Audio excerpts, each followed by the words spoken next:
U.S. warns North Korea against nuclear attacks.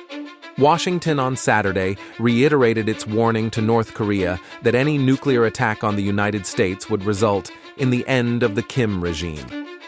A joint statement by the U.S.-South Korean Nuclear Consultative Group also reaffirmed that any nuclear attack by Pyongyang on South Korea will be met with a swift, overwhelming, and decisive response. The United States reaffirmed its unwavering commitment to provide extended deterrence to the ROC Republic backed by the full range of U.S. capabilities, including nuclear, said the statement published by the White House.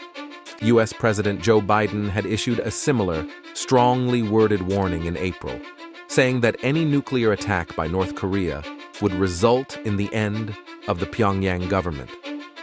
And 5 months earlier, Secretary U.S. Defense Lloyd Austin warned that any nuclear attack by the North against the U.S. or its allies would mean the end of the Kim regime.